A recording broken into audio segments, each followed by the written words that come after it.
Allô tout le monde, je voulais profiter de la magnifique journée pour vous présenter 3-4 plantes comestibles et médicinales qui poussent en ce moment au printemps dans nos jardins et à l'extérieur. Alors ici nous avons le fabuleux pissenlit. Je pourrais venir récolter les feuilles pour me faire une délicieuse salade nutritive et aussi qui va m'aider à nettoyer mon système, tout mon organisme, un super soutien. J'ai le plantain est encore jeune un petit peu, mais il pourrait être mangé en ce moment aussi. Je pourrais faire une délicieuse pesto aussi de pissenlit. J'adore les pestos de pissenlit, c'est vraiment bon. C'est sûr qu'il y a un petit peu d'amertume. Je viens souvent le balancer avec de l'oseille de jardin. Je pourrais rajouter justement Monsieur Plantain.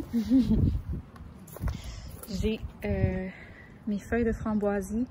Une plante fée pour les femmes, une plante fée. Vraiment un fabuleux soutien. C'est une plante qui va venir régulariser le système reproducteur et les hormones. Très riche en minéraux, un petit peu acidulé. Ça, c'est un chat herboriste. Lui, il a compris l'affaire.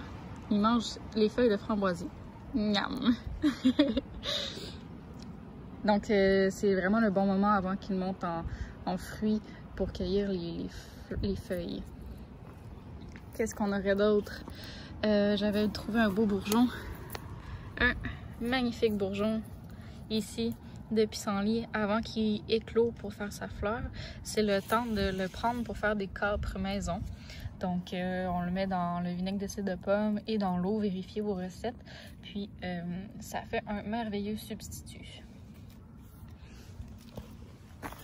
Mon oseille de jardin ici que je mange telle quelle ou que j'ajoute dans mes salades, que je pourrais mettre aussi dans mon pesto de pissenlit.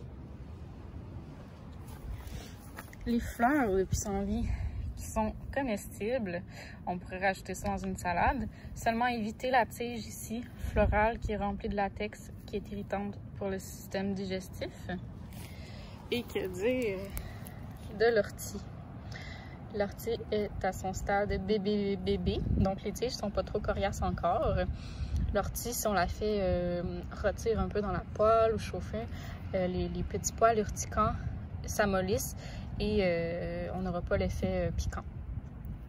C'est une plante qui va aider contre les allergies saisonnières, donc elle est à consommer dès le début du printemps.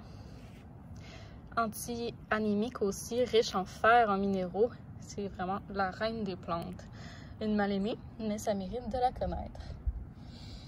À part ça, j'aurais le magnifique lierre terrestre qui pousse dans ma pelouse. On va trouver juste ici. Et j'ai un spécimen ici qui a une magnifique petite fleur mauve. Donc, si vous avez du lierre terrestre, c'est une aromate. Celui-là, il va être un peu plus goûteux que les autres plantes. Les gens ne l'aiment pas parce qu'il est très envahissant. Vous voyez, j'en ai partout dans mon gazon. Mais voilà, ça mérite d'être rajouté au gratin de 3 mauvaises herbes. Moi et Maryse, on le rajoute dans nos recettes de gratin. Et dans les salades, ça peut rajouter un petit goût. Donc voilà. C'était quelques petites plantes que je voulais vous montrer aujourd'hui. Puis bon appétit!